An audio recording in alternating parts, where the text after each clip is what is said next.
Selamat berjumpa kembali kawan-kawan semuanya, Sobat Vertikal Khatulistiwa dimanapun berada. Kali ini saya akan menjelaskan aplikasi satu set SDMK, yang mana aplikasi ini dimiliki oleh tenaga medis dan tenaga kesehatan, dan juga adminnya ada di Kementerian Kesehatan.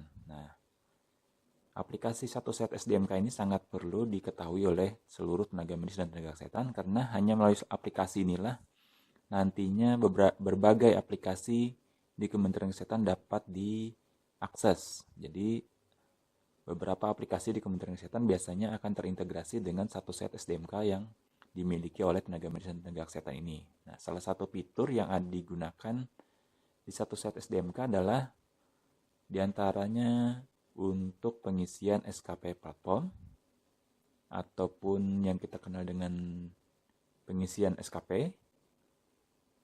Lalu berguna juga untuk pengajuan SIP atau surat izin praktek.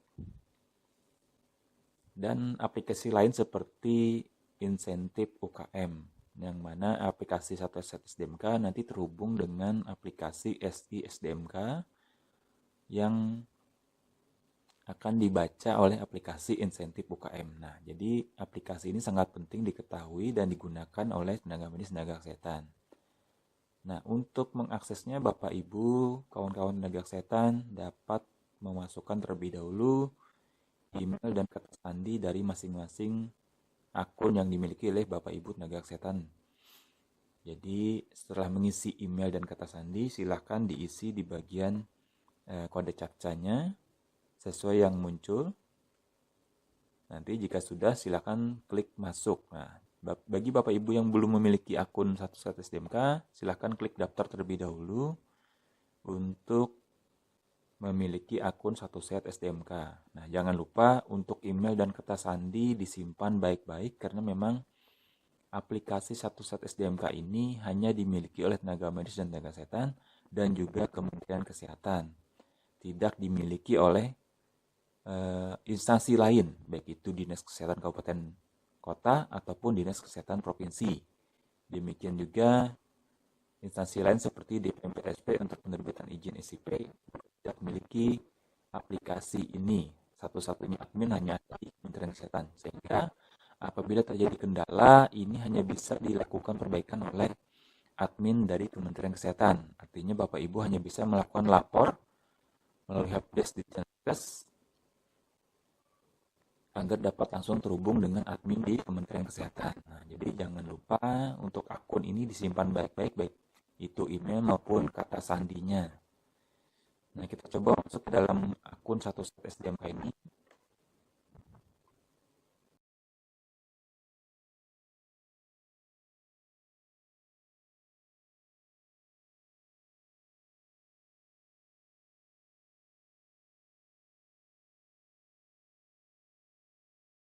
Nah, ini salah satu dashboard di satu set SDMK, di mana bagian dashboard ini Bapak Ibu dapat melihat di bagian sebelah kanan itu tampilan untuk satuan kredit profesi dengan masa atau periode SKP sesuai dengan periode SKP yang dimiliki Bapak Ibu semuanya. Di sini terlihat berapa total periode SKP dalam 5 tahun biasanya. Jadi, baik itu di ranah pembelajaran, pelayanan, ataupun pengabdian. Nah, sebagaimana KMK terbaru yang terbit tahun 2024, di mana untuk perpanjangan SIP itu dipersyaratkan pemenuhan dari 3 ranah SKP. Jika tidak memenuhi 3 ranah, maka tidak dapat melakukan perpanjangan SIP. Nah, ini ada ranah pembelajaran, ranah pelayanan, dan juga ranah pengabdian. Jika Bapak Ibu mengklik di bagian update SKP, nantinya akan masuk ke dalam halaman SKP platform. Jadi bisa melalui dashboard ini, atau halaman beranda, ataukah melalui menu sebelah kiri itu SKP platform. Nanti menunya seperti ini. Nah, tinggal diklik di bagian pengelolaan SKP. Kita coba klik. Nah, ini tampilan nanti jika akan masuk ke halaman. Sayang sekali ini tidak berhasil. Nanti saya akan coba untuk yang SKP platform. Nah, jadi jika SKP platformnya dapat diklik, nanti dia akan muncul halaman baru di halaman SKP platform. Nah, untuk Yang pertama saya akan ajarkan untuk merubah atau mengetahui data profil dari masing-masing tenaga medis tenaga kesehatan sesuai dengan akun yang dimilikinya. Nah, di bagian profil dapat dilihat bagian data diri. Jadi di sini di bagian data diri dapat Bapak Ibu lihat, lalu bagian keprofesian. Nah, untuk data diri jika tidak sesuai dapat diklik tanda ubah sebelah kanan. Nanti Bapak Ibu akan dapat melihat isian yang harus diisi Bapak Ibu jika dirasa data-data ini tidak benar. Nah, lalu lanjut kita ke menu kedua, keprofesian. Nah, ini keprofesian. Di sana ada nomor STR dan juga kompetensi. Nah, ini perlu diperhatikan untuk pengajuan SIP, khususnya melalui MPP digital, pastikan jenis profesi dan juga kompetensi ini sesuai. Lalu STR-nya juga harus sudah diupdate ke seumur hidup. Untuk mengubah update seumur hidup di menu di sebelah kiri nanti ada pengajuan STR. Itu untuk mengajukan STR lamanya ke STR seumur hidup. Nah, untuk data keprofesian ini Bapak Ibu dapat merubahnya dengan mengklik tanda pensil di sebelah kanan. Jadi seperti ini. Nah, silakan dipilih untuk keprofesiannya. Misalnya di sini macam-macam jenis profesi yang bisa dipilih. Ada perawat, bidan, dokter, dan seterusnya. Silakan dipilih. Lalu setelah dipilih, misalnya saya pilih untuk di sini tenaga bidan misalnya. Nah, untuk kompetensi Bapak Ibu dapat memilih nanti di sini bidan vokasi ada 3 pilihan, level 5, level 6 dan bidan profesi. Untuk level 5 itu adalah untuk di 3 kebidanan, level 6 untuk di 4 kebidanan, lalu bidan profesi adalah yang telah melanjutkan atau lulus di pendidikan profesi bidan. Jadi jangan lupa untuk level 5 itu di 3. Contoh kita beralih ke perawat, ini ada perbedaan. Nah, untuk perawat level 5 di 3, level 6 itu di 4. Lalu nurse jika dia telah selesai di pendidikan profesi. Nah, untuk nurse spesialis juga ada, tinggal dipilih Bapak Ibu semuanya. Silakan disesuaikan dengan kepemilikan kompetensi di kawan-kawan semuanya. Jika sudah, klik simpan dan dapat lanjut ke menu berikutnya. Selanjutnya kita masuk ke menu pekerjaan. Nah, ini yang penting. Untuk menu pekerjaan, perhatikan tanggal SIP. Jika Bapak Ibu sudah memiliki SIP, dapat mengisi data pekerjaan ini. Tapi jika belum memiliki SIP, ini tanda tambah pekerjaan jika sudah memiliki pekerjaan. Tapi jika belum memiliki SIP, Bapak Ibu dilarang mengisi data pekerjaan ini. Walaupun Bapak Ibu semuanya telah lama bekerja, tapi belum pernah memiliki SIP. Itu dilarang sama sekali untuk mengisi data pekerjaan. Karena apa? Karena dalam mengisi data pekerjaan, Bapak Ibu harus mengisi nomor dan tanggal terbit SIP. Itu yang perlu diperhatikan. Jadi hanya bagi kawan-kawan tenaga medis tenaga kesehatan yang telah memiliki SIP. Nah, untuk mengubah, silakan klik tanda pensil di samping sebelah kanan. Ubah. Nah, silakan dipilih bagian rumpun pekerjaannya. Misalnya dia perawat, berarti rumpun keperawatan. Subrumpunnya silakan dipilih. Apa di sini? Nah, ini. Jika ada. Lalu jenis pekerjaan. Nah, lalu jika dia statusnya apa? PNS ataukah yang lainnya? Sini ada beberapa pilihan. Tetap non-ASN tapi swasta, penugasan khusus. Untuk PTT sepertinya sudah tidak ada lagi. Militer atau kontrak daerah. Lalu non-ASN tapi dia swasta. PTT atau PTT daerah, ini kontrak BLUD, jadi banyak status pekerjaan yang bisa dipilih oleh kawan-kawan semuanya, sesuaikan dengan yang dimiliki kawan-kawan semuanya. Ada kontrak sukarela, penugasan khusus atau penugasan khusus lainnya, ini seperti penugasan dokter spesialis misalnya, ataukah seperti Nusantara Sehat. Nah, ini bisa milih yang bagian ini. Nah, kontrak box juga masih ada di sini, walaupun sebenarnya sudah tidak ada lagi. Nah, di sini ada juga ASN P3K. Nah, untuk kawan-kawan yang baru, di sini bisa dipilih ASN P3K. Tentunya ini untuk ASN P3K yang telah memiliki SIP. Jika tidak memiliki SIP, nanti ada saya ajarkan tersendiri. Nah, jika sudah dipilih, silakan isi bagian lainnya. Nah, ini untuk kode STR, nomor SIP, lalu tanggal terbit dan tanggal akhir SIP, tanggal mulai bekerja, tanggal berakhir bekerja. Nah, ini SIP terbit, status bekerjanya di sini bisa dipilih. Jangan lupa kawan-kawan semuanya, jika dia aktif, pilih aktif. Ini SIP terbit ini otomatis secara sistem karena dia sudah terbit melalui MPP digital, maka dia sistemnya langsung melakukan pengisian di satu set SDMK oleh sistem. Jadi otomatis status bekerjanya SIP terbit. Nah, di sini bisa dipilih untuk kawan-kawan semuanya yang baru mengisi data pekerjaan tapi sudah memiliki SIP. Jika aktif di tempat tersebut, klik aktif. Lalu jika sudah berhenti atau dipindah tugaskan, pilih dipindah tugaskan. Jika habis kontrak, pilih habis kontrak. Jadi sesuaikan dengan status bekerja yang dimiliki oleh kawan-kawan semuanya. Nah, di sini ada duplikasi data salah, khusus untuk pengisian data pekerjaan yang salah. Bisa diklik tanda ini, duplikasi data salah.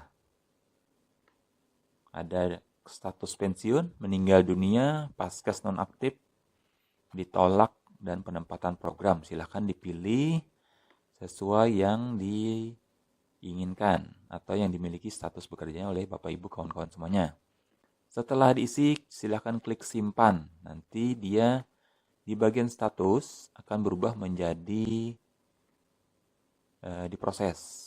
Nah, ini tanda ini akan berganti tanda menjadi diproses. Nah, silakan minta admin dari fasilitas pelayanan kesehatan, misalnya Bapak Ibu tadi mengisi di Puskesmas A data pekerjaannya, maka minta admin SISDMK di Puskesmas A tersebut untuk memvalidasi. Cara memvalidasinya, silakan masuk di di akun SISDMK Pasienkesnya, lalu di bagian riwayat validasi, khususnya validasi data existing. Silakan dicari di sana nama dari yang merubah data di satu setnya. Lalu dicek, silakan adminnya mengecek kebenaran datanya. Jika dirasa benar, silakan lakukan proses validasi. Nanti status yang di bagian ini diproses berubah menjadi tervalidasi. Nah, ini sudah tervalidasi. Jadi dia nanti sudah bisa digunakan untuk mengajukan misalnya SIP di MPP digital untuk perpanjangan misalnya, atau SIP kedua dan ketiga. Karena untuk data pekerjaan ini hanya bisa diisi oleh tenaga medis tenaga kesehatan yang telah memiliki SIP. Artinya data ini nanti akan terbaca untuk mengajukan SIP perpanjangan atau SIP kedua dan ketiga jika SIP-nya masih aktif. Nah, untuk kontak darurat dan data pendukung, silakan kawan-kawan semuanya diklik saja, nanti dilengkapi datanya. Karena menunya juga sama, ada di bagian samping kanan untuk mengubah ataukah sini tambah data. Silakan diajukan, lalu divalidasi oleh admin di SISDMK tempat Bapak Ibu bekerja. Nah, untuk menu sebelah kiri kita lanjut ke pengajuan STR. Nah, untuk pengajuan STR ini sudah bertanda sudah memiliki STR seumur hidup, artinya di sini menunya sudah hilang. Biasanya untuk pengajuan STR seumur hidup sini menunya adalah ajukan STR seumur hidup. Nah, ini karena dia sudah STR seumur hidup maka menunya sudah hilang. Tapi untuk kawan-kawan semuanya yang masih memiliki STR lama, silakan diajukan STR seumur hidup melalui menu sebelah kiri ini di bagian bawah.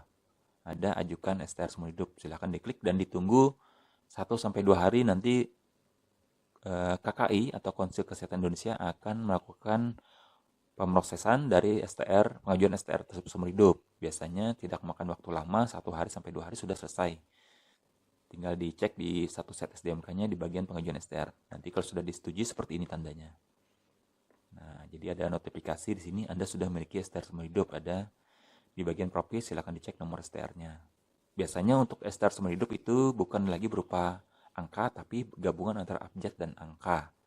Nah, ini untuk informasi sekilas untuk STR seumur hidup. Nah, ini selanjutnya kita ke SKP platform. Nah, SKP platform, untuk masuk SKP platform dapat mengklik bagian pengelolaan SKP. Nanti Bapak Ibu akan masuk ke halaman dashboard SKP platform, di mana halaman SKP platform ini berguna untuk mengisi SKP.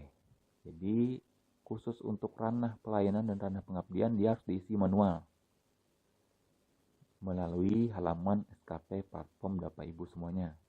Jadi masuknya melalui satu set SDMK, menu SKP platform, klik bagian pengelolaan SKP. Nanti akan masuk ke halaman SKP platform.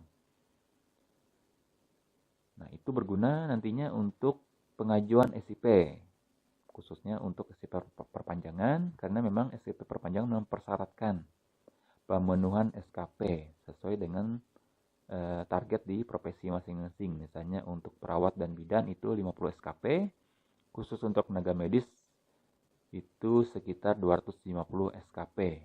Nah, mengisinya melalui menu ini. Saya akan coba klik untuk pengelolaan SKP agar kita bisa masuk ke halaman SKP platform. Namun terlebih dahulu kita lihat di menu sebelah kiri ada pelantaran sehat. Nah, ini juga sama. Biasanya jika belum ditautkan, di sini harus ditautkan terlebih dahulu. Klik di sini bagian tautkan SKP atau tautkan pelantaran sehat. Sama untuk SKP platform juga harus tautkan terlebih dahulu. Nah, jika sudah ditautkan, dia menunya akan seperti ini. Tinggal Bapak Ibu, kawan-kawan semuanya melakukan pembelajaran untuk pemenuhan SKP di ranah pembelajaran. Jadi di bagian pelantaran sehat, lalu cari pembelajaran. Klik bagian ini, nanti dia akan menuju ke halaman pelantaran sehat. Nah, sebelah kiri lagi di bagian bawah ada menu e-ukom chat JFK. Nah, ini untuk kawan-kawan semuanya yang akan naik atau masuk ke jabatan fungsional kesehatan. Harus melalui uji kompetensi yang ada di satu set SDMK ini. Jadi silahkan klik bagian ini, nanti akan masuk ke bagian halaman untuk uji kompetensi. Khusus untuk kawan-kawan yang naik jenjang jabatan fungsional. Jadi ujiannya sekarang melalui online. Nah, Bapak Ibu, kawan-kawan semuanya dapat menghubungi Dinas Kesehatan untuk mengakses menu dari e-ukom chat JFK. Jadi untuk yang akan naik jenjang, silahkan hubungi Dinas Kesehatan masing-masing. Di sana akan ada adminnya ataupun penjelasan bagaimana cara menggunakan menu e-ukom chat JFK. Nah, lalu ini menu untuk pengajuan tempat praktek. Ini yang penting untuk kawan-kawan semuanya yang tidak memiliki SIP. Jadi, walaupun dia baru bekerja ataupun sudah lama bekerja tapi tidak pernah memiliki SIP, harus melalui pengajuan tempat praktek. Nah, untuk baru bekerja ini tinggal klik ajukan. Misalnya saya coba di sini, ajukan lalu pilih provinsi. Nah, setelah dipilih, lalu nanti akan lanjut menuju pasien case yang dituju misalnya. Nah, di sini kita lihat kuota terlebih dahulu. Di sini sudah otomatis jenis profesi yang dimiliki di akun tersebut akan terbaca. Nah, ini jumlah SDM yang bekerja, kebutuhannya berapa, SDM bekerja berapa. Jadi ada terlihat nanti kesenjangan apakah sudah sesuai ataukah belum. Nah, misalnya kita pilih salah satu di kota Banjarmasin misalnya. Nah, di sini tinggal dipilih oleh kawan-kawan semuanya, masukkan data pekerjaan terlebih dahulu, misalnya sebagai perawat non-nurse, lalu status pekerjaan diisi misalnya PNS, lalu kita lanjut ke bawah, tipe unit, pasien case-nya yang ingin dituju, misalnya di puskesmas, dia akan otomatis mencari nama puskesmas tempat tersebut. Nah, silakan di sini dipilih Jika sudah, submit. Dia akan terbaca di akun STSDMK di pasien case yang dituju tersebut. Nah ini. Jika kita sudah submit, maka dia akan terbaca di akun STSDMK pasien case yang kita tuju. Tinggal admin STSDMK-nya melakukan validasi apakah benar tenaga medis tenaga kesehatan tersebut bekerja di tempat tersebut atau akan bekerja di tempat tersebut. Jika dia memang benar, adminnya bisa mengklik setuju. Jika tidak benar, adminnya dapat melakukan penolakan. Jadi itu. Nah, menu ini berguna jika telah divalidasi, misalnya Bapak Ibu sudah mengajukan di Puskesmas A di Kabupaten A misalnya. Tinggal admin SDMK-nya menyetujui, nanti klik status. Jika sudah disetujui, nanti akan terlihat bahwa telah disetujui oleh atau dilakukan validasi. Nah, itu baru Bapak Ibu, kawan-kawan semuanya dapat melakukan pengajuan permohonan SIP di MPP Digital. Jika belum, maka tidak dapat mengajukan permohonan MPP Digital khusus untuk tenaga medis tenaga kesehatan yang tidak memiliki SIP. Jadi harus memang melalui menu ini. Yang pasti, jika setelah mengajukan tempat praktek di satu set SDMK, beritahu admin di tempat tersebut untuk melakukan validasi di SDMK-nya, yaitu melalui aplikasi SDMK, menu validasi satu set SDMK, submenu validasi calon pekerja. Nah, silakan dicari, adminnya cari nama dari nakes nametnya yang mengajukan tempat praktek tersebut. Lalu diproses, divalidasi. Baru bisa mengajukan permohonan di MPP Digital. Nah, ini sekelumit untuk pengajuan tempat praktek di satu set SDMK. Menu lain dapat Bapak Ibu akses semua di bagian pengaturan, misalnya untuk akses perubahan sandi dan lain-lain. Nah, silakan coba-coba diakses saja semuanya. Yang penting jika ragu jangan di-submit atau simpan. Hanya itu informasi untuk satu set STMK. Nanti kita akan lanjut ke menu berikutnya, yaitu pelantaran sehat dan juga SKP platform.